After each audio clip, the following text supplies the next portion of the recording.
The 13th Face Part 2. Chapter 11, The One She Forgot. Calla didn't leave her apartment for 12 hours. She locked every door, closed the blinds, turned off every light except for the one over her caseboard, where the growing map of horror had evolved into something deeply personal. Because now she wasn't charting a killer. She was charting herself. And she was running out of space. The 13th face wasn't an anonymous victim, or a final flourish in a masterpiece of murder. It was a portrait in progress. A mask the killer had studied longer than any other. He didn't need to carve it from clay or plaster. He was carving it from flesh and memory. From her. At 9:17 a.m., she called Malik. "You need to go through my consultation records," she said without greeting. "Especially those marked redacted or incomplete." Malik hesitated. "You sure? I mean, that's going to include some heavy stuff. Private stuff." "I don't care," she said. "I need to find the one I forgot."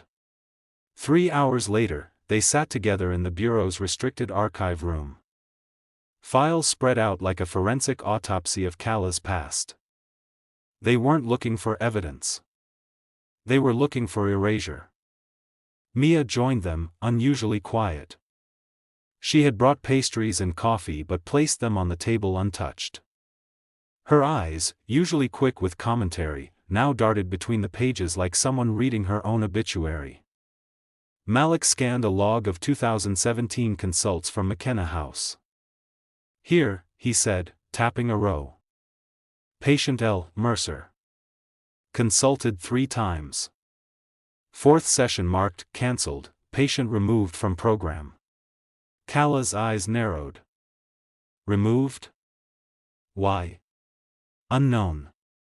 No notes in the summary." "But the timestamp of the cancellation?" "Exactly 1 day after your last visit to the facility." "Pull the session transcripts," she said. "Already did," Malik replied grimly. "All audio has been corrupted. But there's a partial reconstruction. AI attempted to rebuild the fragments." He pressed play. Calla's voice, faint and clinical. "Tell me what identity means to you." Male voice, warped and broken. "It's what you leave behind when the room forgets your name." Calla.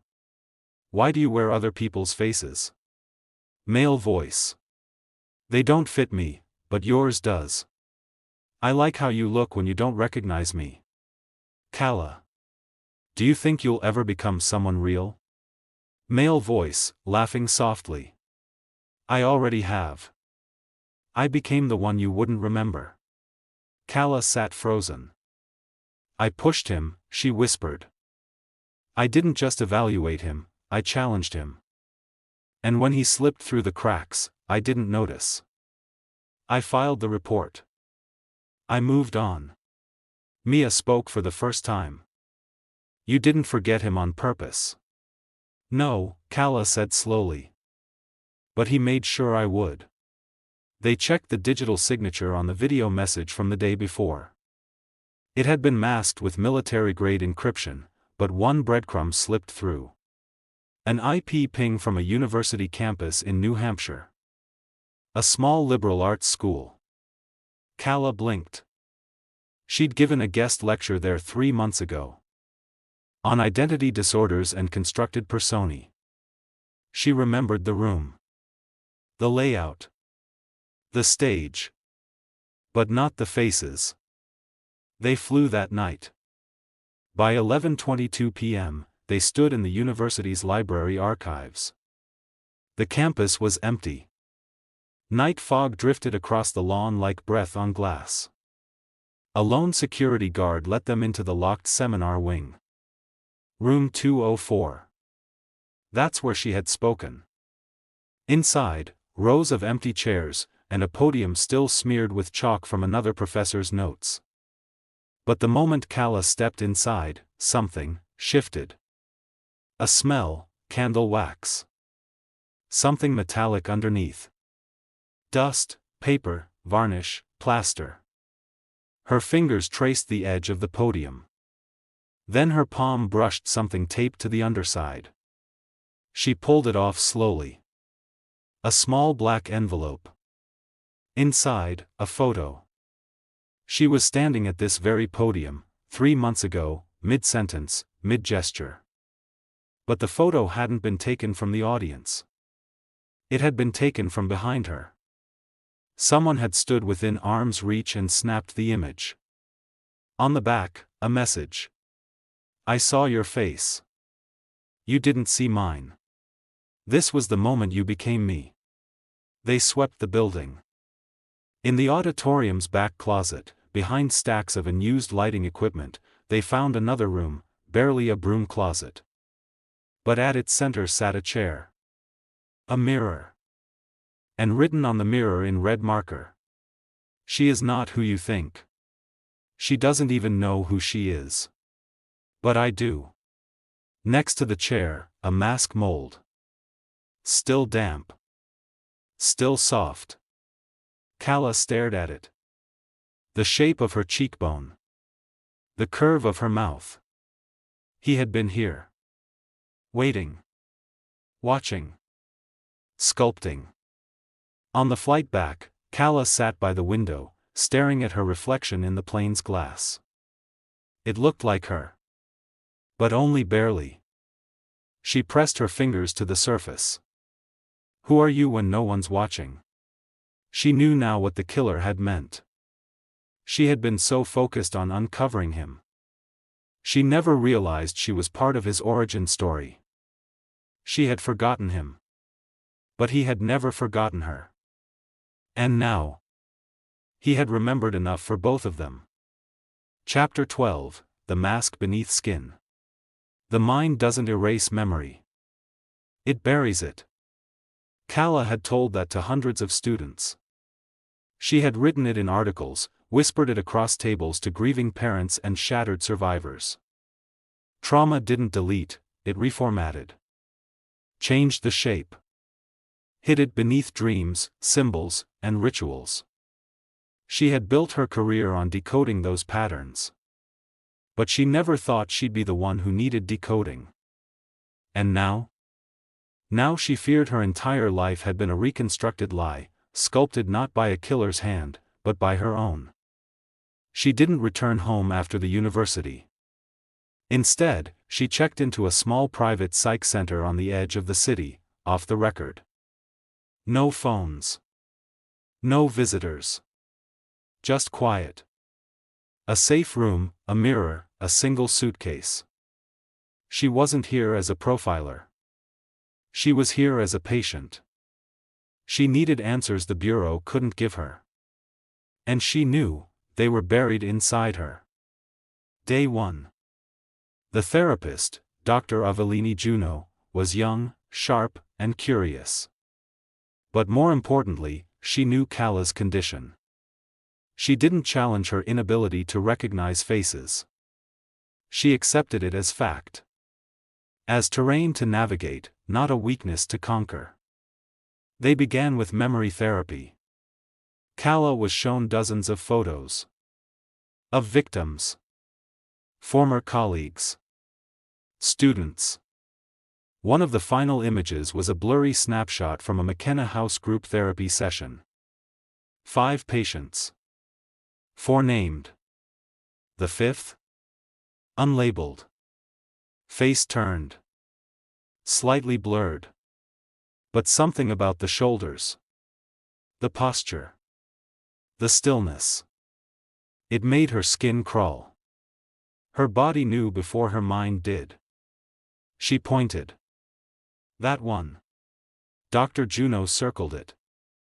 What about him? I knew him. A pause.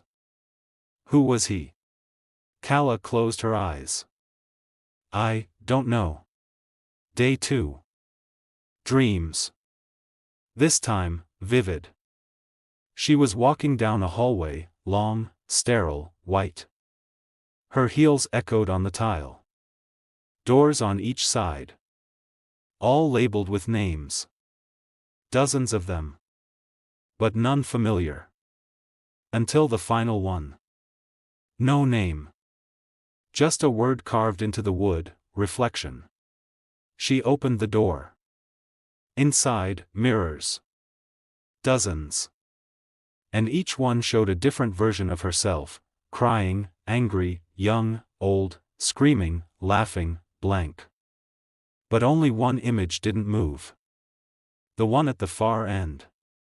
She approached it, trembling. And realized it wasn't her reflection at all. It was him. Wearing her face. She woke up gasping. Sweat down her neck. Fingernails dug into her palms. The sheets tangled like ropes. Dr. Juno was waiting. "I think he's been dreaming through me," Calla whispered. "Feeding me his version of our past. Rewriting my memory from the inside." Dr. Juno nodded slowly. "Have you ever considered that forgetting him wasn't an accident?" Calla blinked. "What do you mean?" "Defense mechanisms. The brain suppresses what it believes is too dangerous to process. Maybe your blindness wasn't just neurological. Maybe it was selective. Maybe your brain knew something your heart couldn't bear to understand." Calla stared at the floor. "And whispered, that I created him?" Day 3. Regression therapy. Dr. Juno dimmed the lights, guided her breath, softened her voice. They drifted back into memory, slow, like fog unspooling in reverse. A winter hallway. A pale boy sitting cross-legged on the floor of McKenna House. His hands red with marker ink. Drawing faces on the wall. Dozens of them. Over and over. Some were women. Some were children. But most were her. He looked up at her. Smiled. And said, "Do you like the one I made for you today?" She gasped awake. This time, she remembered the boy's voice. Soft. Measured. Trying to match hers. And she remembered what she'd said to him once, during an early session. "If you can't find your own face, borrow someone else's until it fits." She thought it was metaphor. But to him? It was a prescription. Later that day, Malik visited under special clearance. He handed her a sealed envelope. "I had forensics do a deep dive on the sculpture tools we found in Rourke's studio." Calla opened it. Inside, a lab report. One of the engraving picks had been custom ordered from a private artisan. Laser etched with a name on the handle. Calla Bryn. Her throat tightened. "It's mine." "Not exactly," Malik said. "The order wasn't placed by you. It was placed for you. 5 years ago." He pulled out the final page. An invoice. Gift order. From L. Mercer. Message included. "For the one who helped me see what I could become." That night, she returned to her mirror in the clinic. Stared at her own face. Touched her cheek. Whispered, "You gave him a blueprint. You told him how to build identity. How to study. Mimic. Wear others like armor." The mask wasn't just beneath the surface. It was beneath her skin. Because he hadn't just wanted to steal her face. He wanted to be the person she forgot. To haunt her blind spot. To rewrite her memory. To prove that if you can't be seen, then you must become unforgettable. She closed her eyes. And saw him again. Sitting across from her. Smiling. And finally, she remembered the question he had once asked her.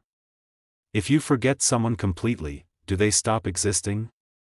And her own answer, written in a notebook she hadn't opened in years. No. They just wait behind the glass. Chapter 13, 13th Face File. The moment Calla left the clinic, she felt the air shift around her like water disturbed by a rising shadow. The world hadn't changed. She had. For the first time, she could feel him, not through images or blurry memories, but through resonance. Through echoes in her speech. In the space between her thoughts. The realization was unbearable but true. Lyle Mercer didn't live in her blind spot. He was her blind spot. Back at the bureau, Malik was waiting with a file folder so thin it should have been meaningless. Instead, it held everything. "Compiled this while you were under," he said quietly. "Not from bureau records. From you." She raised an eyebrow.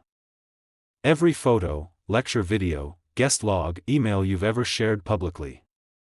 I ran a behavior mapping protocol.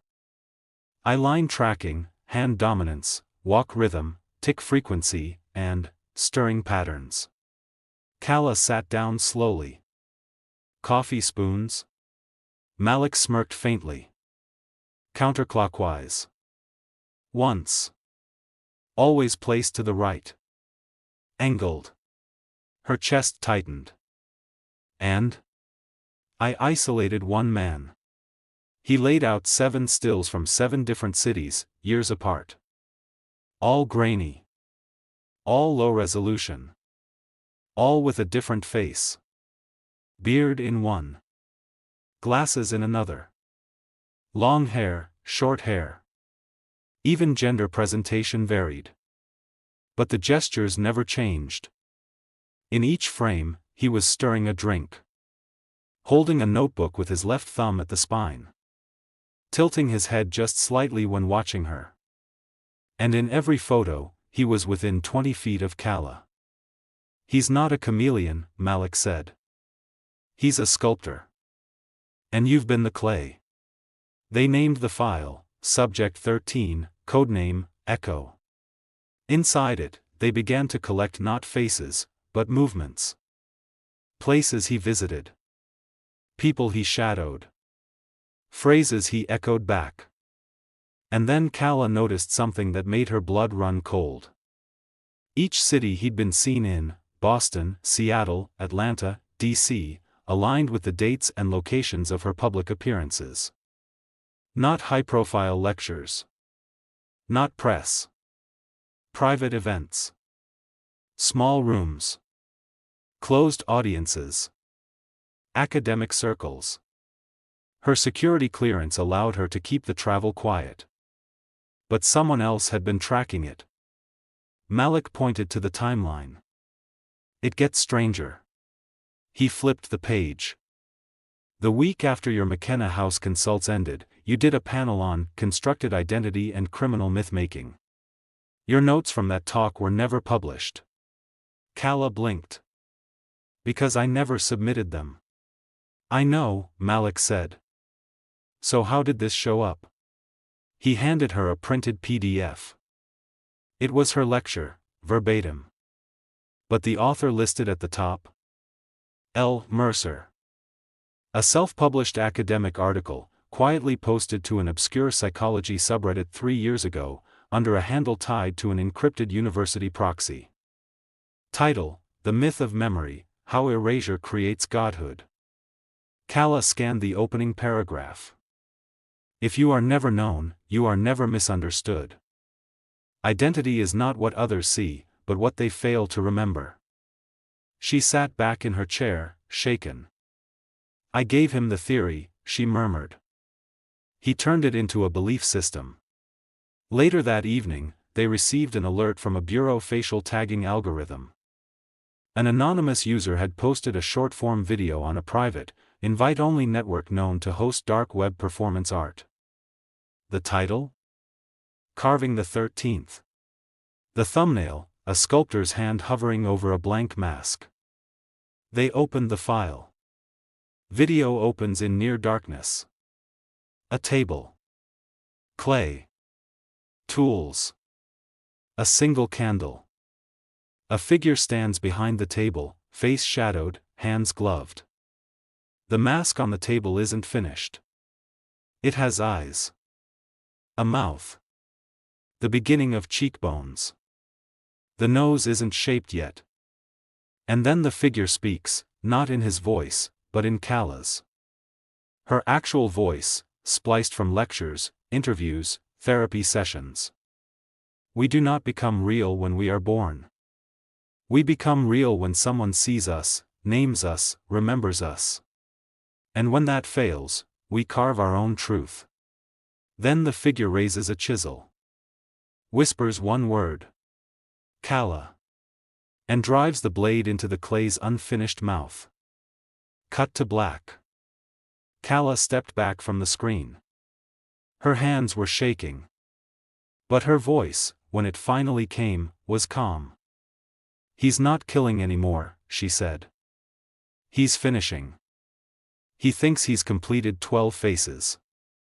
But there's only one that ever mattered. Malik whispered, yours. She nodded. And the mouth, she added. That wasn't a threat. What was it? A silencing. They pulled the video metadata. The upload location pinged from an unregistered network node located beneath an old decommissioned subway station in the city, abandoned for years, now leased to private contractors. No official tenants. No surveillance. Perfect for a studio. Or a stage. Malik geared up immediately. We go in tonight. Kala nodded. We won't find him unless he wants us to. But he left this clue now, because he's almost done. That wasn't performance art. She looked out the window, the city humming with oblivious life. That was a dress rehearsal. Chapter 14, The Memory Archive. The air underground had a different weight. As Kala and Malik descended the crumbling stairwell into the decommissioned subway station, the temperature dropped with each step. The fluorescent lights above flickered uncertainly, some shattered, others pulsing like failing heartbeats. The smell of damp concrete and rust filled their lungs. The entrance had been welded shut years ago, but someone had recently sliced through the steel, clean, deliberate. A sculptor's precision. And as they reached the tunnel platform, it became clear that this wasn't just a place the killer had used. This was where he had become. The subway tunnel no longer carried trains. Instead, it carried echoes. Whispers of footsteps. Distant scraping. A dripping pipe that repeated like a metronome, steady, constant, maddening. They passed graffitied walls, but soon the tags gave way to something more chilling. Drawings. Faces. Hundreds of them. Sketched in charcoal, red ink, burnt soot. Some were disturbingly lifelike. Others twisted into exaggerated horror, eyeless, open-mouthed, half-formed. But most were Kala. In different expressions. Different moods. Sometimes peaceful. Sometimes screaming. In one drawing, her eyes were sewn shut. In another, her face was split down the middle, one side carved smooth, the other textured like wet clay. Malik whispered, he's made this place a mind. His mind. Kala nodded. They weren't in a hideout. They were inside a memory palace. At the end of the corridor, they found a large metal door, slightly ajar. Behind it, a room unlike anything they'd seen before. A library.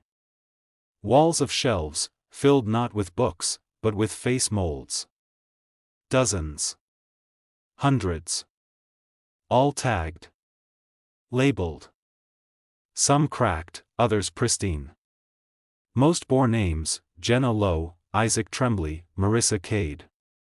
All were victims. But in the center of the room sat a workstation. Sculpting tools. A potter's wheel. Jars of clay. Plaster. Resin. Blood-red ink. And a laptop, still open. The screen displayed a folder titled The Memory Archive. Kala stepped forward and clicked. Inside, hundreds of files, photos, audio, handwritten notes, transcripts of their old sessions at McKenna House. But there was more. Surveillance footage of her walking down streets. Voice recordings of her lectures spliced together into new, false statements. Mock interviews where he had imitated her voice, answering as her. Forged journals written in her handwriting. Each file had one goal: to replace her. Malik opened one audio file. The distorted voice spoke. Identity is soft. Memory is weaker. She'll forget herself. And then there will only be me. Another folder opened on its own. A video began playing. Black and white surveillance. Kala, standing in front of a mirror in her apartment. Only, it's not her. The movements are hers. The head tilt. The hand at the jaw. The breath before speaking. But the person in the video isn't her. It's him, wearing a mask so precise it's indistinguishable. He speaks. She gave me her words. Her pattern. Her silence. So I gave her mine. He turns to the camera. Still wearing her face. Tell me, who do you believe is real now? Kala turned away. This was beyond mimicry. Beyond obsession. This was identity annihilation. Then she noticed the far wall.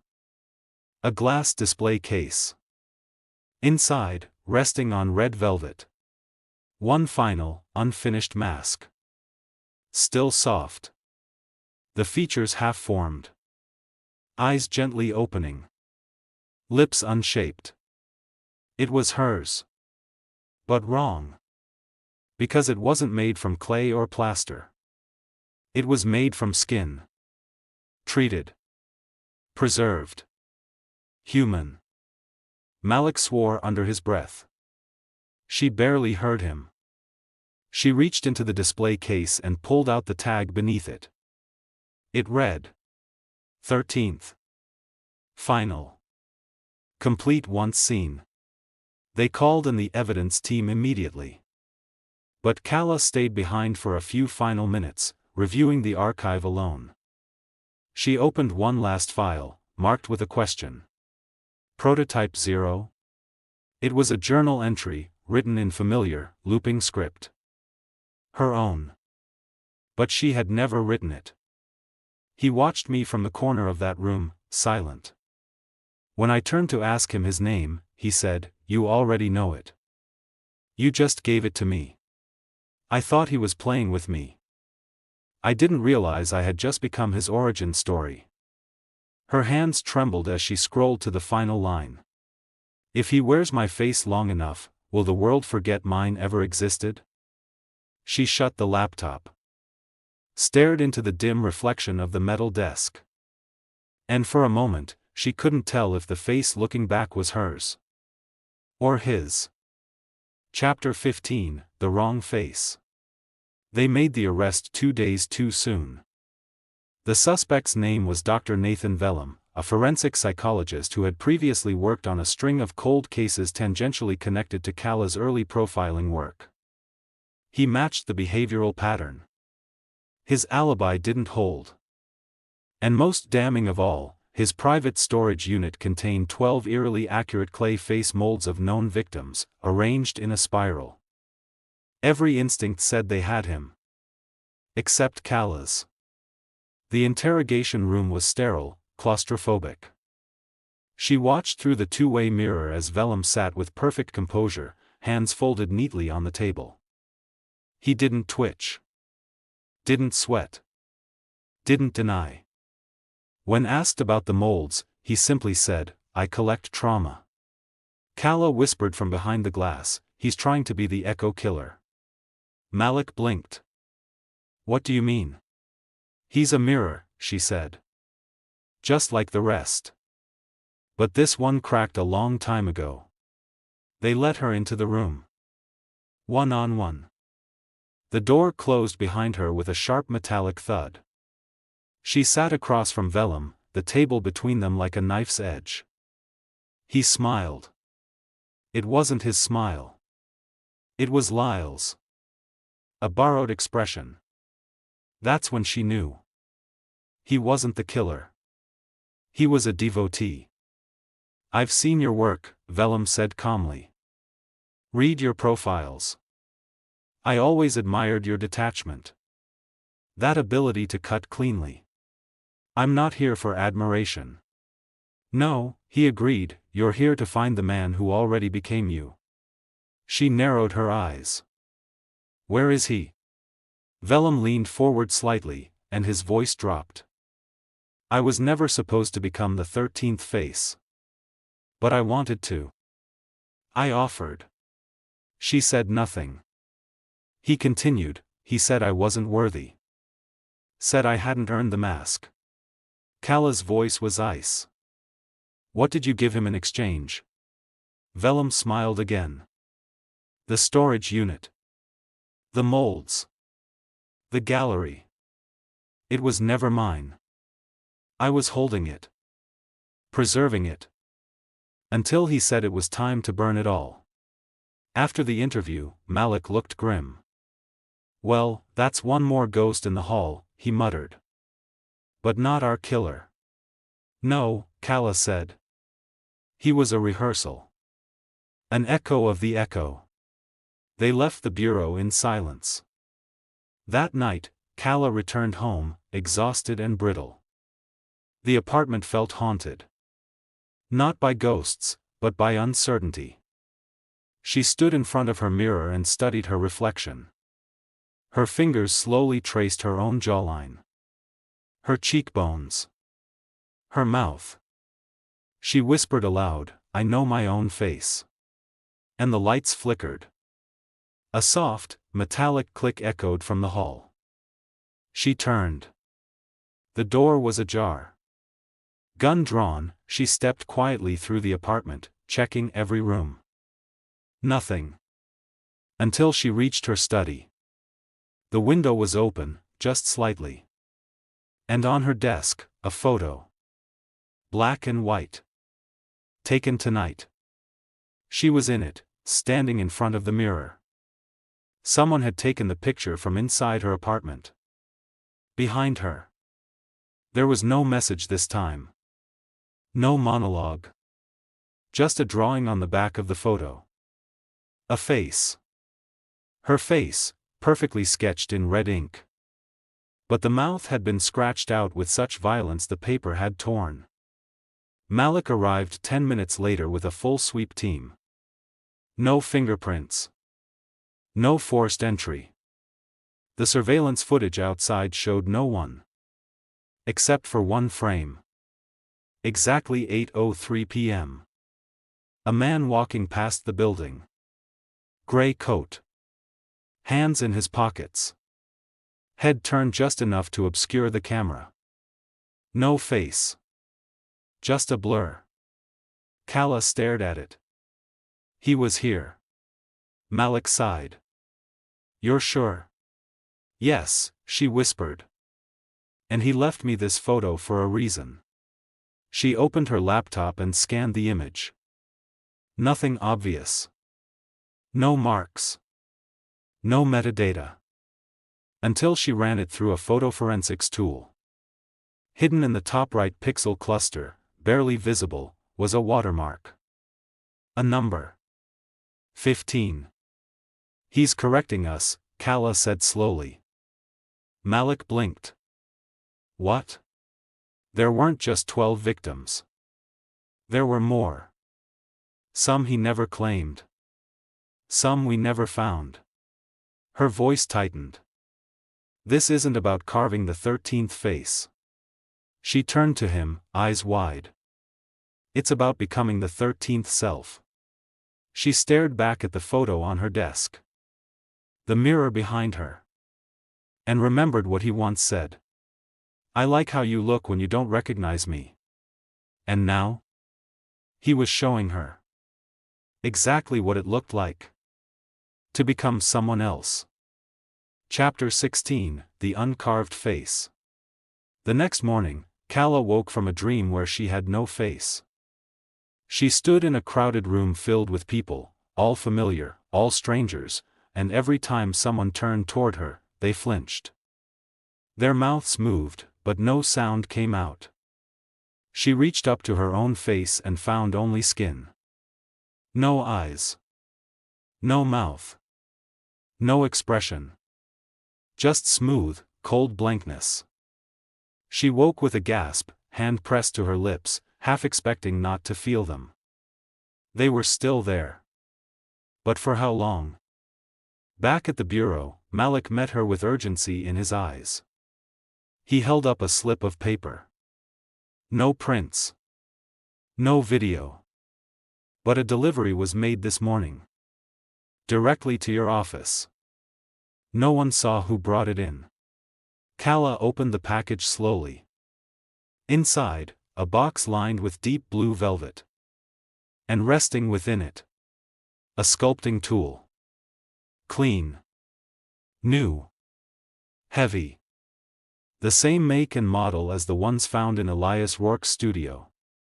But this one bore a message etched in fine lettering across the handle. For the final cut.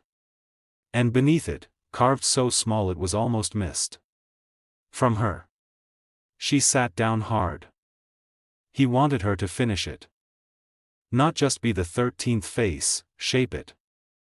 That afternoon, they returned to the forensic lab to re-examine the original 13 mask molds. All 12 recovered masks had been created by the killer, each a masterpiece of mimicry, precise down to scar tissue and asymmetry. But the 13th mold, left unfinished in the subway lair, was different. Dr. Lucien Holt, the forensic sculptor, pointed to the data scan. Look at the curvature here, he said, motioning to the facial structure. It's not quite symmetrical. The orbital rim isn't aligned. Meaning? Kala asked. Meaning someone else started it. Someone without full anatomical reference. Possibly, a memory-based sculpt. A copy, Malik said. Kala's voice was flat. Of me.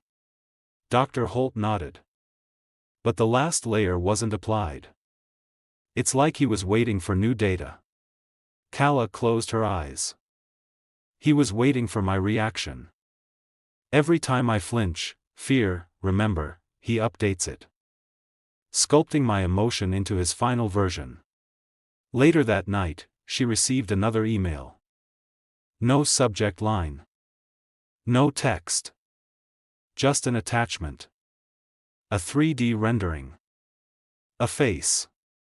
Her own, but subtly wrong.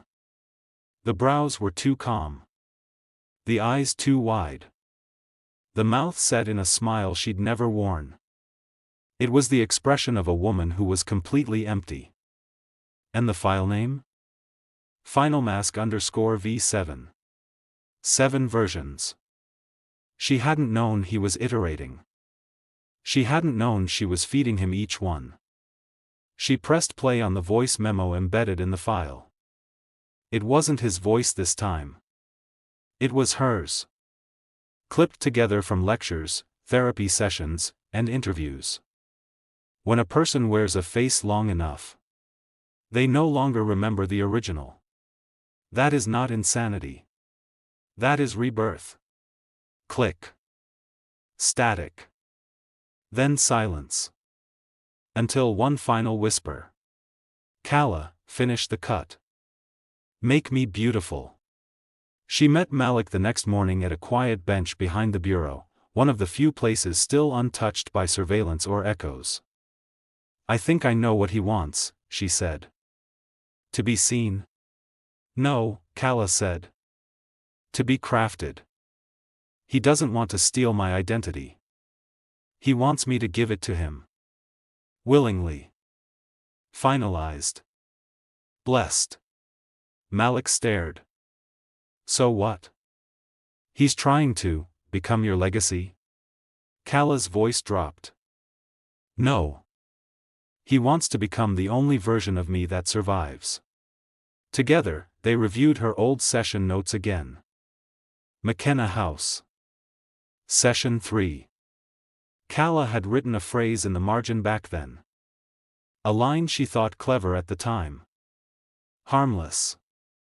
Sometimes the patient isn't searching for a cure, they're searching for a sculptor. He had underlined it. They found that exact line in his subway lair, pinned above his workstation. He hadn't been her patient. He'd been her creation. That night, another message arrived. A small clay envelope, left on her apartment windowsill. Inside, a note. Handwritten. Neat. Formal. Tomorrow night. Gallery Arcturus. 10 p.m. No agents. No weapons. Just tools. One last sitting. The face you forgot to finish. On the back. Bring the chisel I gave you. Calla held the sculpting tool again. Its weight. Its silence.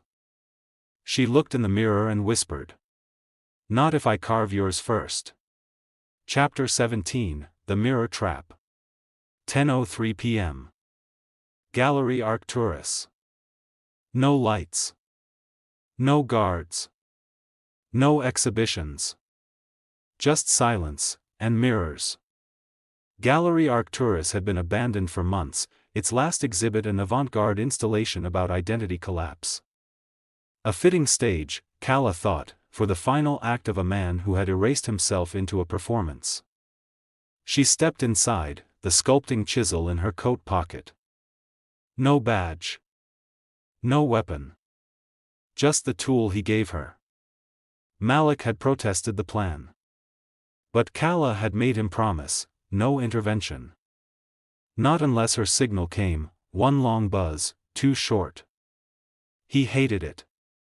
But he understood. This wasn't just a confrontation. It was a confrontation with herself. The inside of the gallery had been transformed. Mirrors lined every wall, some fractured, some warped, others smooth and spotless. The space was dim, lit only by flickering tea lights scattered like breadcrumbs. But what disturbed Calla most was the sound. Not silence. Breathing. Slow, measured, even. Not loud. Close. Her own breath caught in her throat. She stepped forward, and saw herself. Hundreds of times. In different poses, different expressions. Some real, some projected. Her face looped on broken TV screens. Her voice whispering from tiny speakers hidden behind frames. Do you remember me now? The voice wasn't coming from a speaker. It was behind her. She turned. And there he was. Standing at the center of the room. Wearing a sculptor's apron, clay-stained. Hands gloved. The lights flickered around him like fireflies, casting flickers across the blank mask he held at his side. His face? Calla's. Perfectly rendered. Identical. It was like staring into a mirror that moved before she did. He bowed his head slightly, like an artist welcoming a patron. Calla, he said, in her voice. And then his own emerged beneath it. Soft. Measured. Familiar. Lyle Mercer. You've always been coming. From the day you asked me who I was. I remember now, she said. I remember everything. He smiled faintly. Good. Then maybe you'll understand. He motioned to the bench behind him. Another mirror stood in front of it, tall, ornate, gold-framed. Dust-free. Waiting. Sit, he said. One last session. Calla didn't move. You wanted me to be seen, he continued. To wear a name. A truth. So I built it. Brick by brick. Layer by layer. I studied your cadence. Your questions. Your silences. You murdered people, she said. I studied people, he corrected. I studied what they feared. How they wept when they knew they'd be forgotten.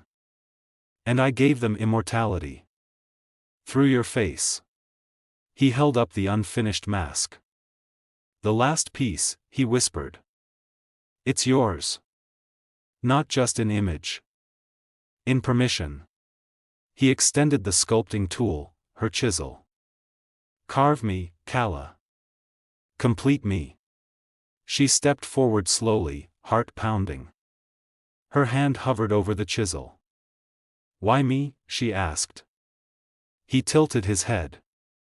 You made me real, he said. No, she replied. You did. I just looked away. He nodded once. And that is what made me stronger than you. Then she did something unexpected. She took the chisel. And threw it into the mirror. Glass shattered, a brilliant explosion of fragments, reflections collapsing. He flinched. And that was the signal. From the hallway, boots. Movement. Yelling. FBI.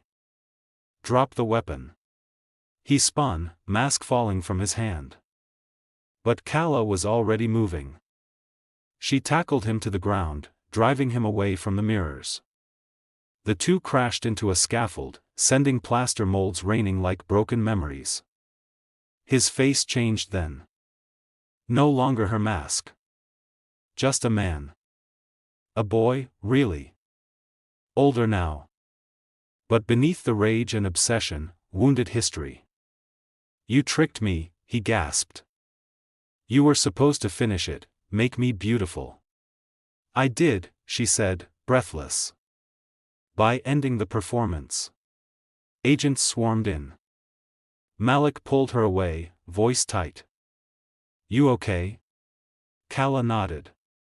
Lyle was pinned, hands cuffed behind his back, eyes locked on her. Even now, even restrained, he looked at her not with hatred. But hope. Like a student still waiting for final approval. Later that night, Kala sat alone in her apartment. In front of her mirror. Her real one. Her face, unmarred. Tired. But hers. She spoke into her recorder. Final field note. The Echo killer, Lyle Mercer, has been taken into custody. He will face charges for 15 homicides, at minimum. She paused. He built himself from fragments of me. But I will not carry his story any further.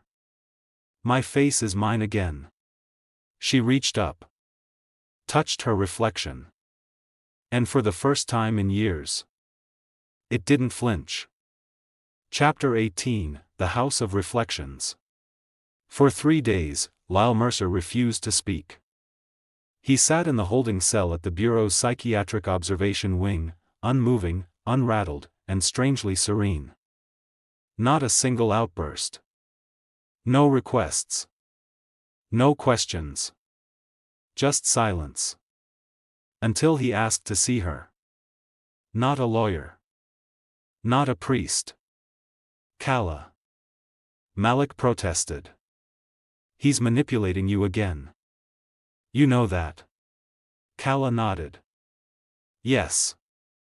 But I need to hear it from him. I need to know what the final version of me looks like, to him. They met in a controlled interview room, glass wall on one side, cameras positioned above. Kala entered alone. No badge. No coat. Just herself. Lyle looked up. No mask now. Just his real face.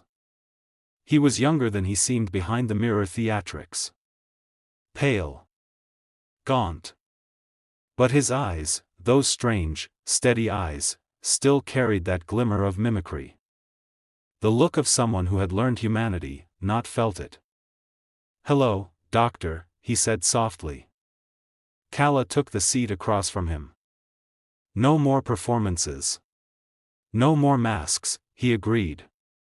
They sat in silence for a moment. Then he asked, did you ever think about what would have happened if I had stayed in therapy? She blinked. You did stay. For 3 sessions. No, he said gently. I mean if you hadn't stopped seeing me. Her throat tightened. I didn't choose to forget you. He tilted his head. Didn't you? She said nothing. He leaned forward slightly. You once said people wear masks to survive. But I think you wore blindness. It let you walk past monsters without ever seeing them. Including me. She stared back, unflinching. I see you now.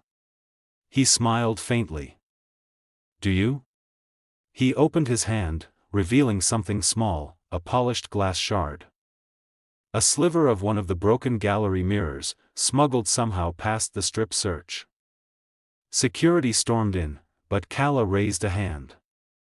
Wait. He placed it on the table. I'm not here to hurt you. Or myself. I just wanted to give you a piece of the mirror. Why? Because that room, that gallery, it was you. She blinked. What are you talking about? Every mirror in that installation was cut to a different time you looked past me. I built the room out of your blind spots. Calla's breath caught. He whispered, I didn't want to kill you. I wanted you to see me. And the moment you did, really saw me, that was the moment I didn't need a mask anymore. He smiled again. It wasn't cruel this time. Just hollow. And now, I can stop. Because I exist. The next morning, Calla received a package. Delivered without sender, but cleared through evidence. Inside, a single-page sketch. Drawn in red ink. A house. Not a real one. A metaphor. Its walls were made of mirrors. Its doors were mouths. Its windows, eyes. And at the top, written like a title. The House of Reflections. Below it, in tiny script. It lives in you now. She sat on her couch for hours, studying the drawing. The shape of it. The architecture. It wasn't a threat. It was a map. Not of a place. But of a mind. Hers. That night, she dreamed of the house. She stood in front of it, its walls pulsing like a heart. Each mirror whispered her name in Lyle's voice. When she stepped inside, the mirrors didn't show her face. They showed his, morphing, collapsing, melting into hers. And then, silence. Not darkness. Just absence. The absence of identity. She woke gasping. Then got up. Dressed. And returned to the interrogation wing. But Lyle's cell was empty. The guard at the front stood as she approached. Transferred this morning. Psychiatric facility in New York. Strict lockdown. He's gone. Calla stared through the glass into the empty space. It felt too quiet. Too staged. On the table in the corner of the cell. A scrap of paper. Another sketch. Her. But this time, it wasn't her profile or her face. It was her silhouette. Standing in front of a house made of mirrors. And in her reflection. He was waving. The case may be closed for now, but mysteries always leave behind new questions. If you enjoyed this investigation, leave a like. Every clue you find keeps the trail alive. Share your theories in the comments. Your mind might be sharper than you think. And subscribe to our channel Detective Mystery Stories, where every case hides a deeper secret, and every secret deserves to be uncovered. The next mystery is already waiting for you.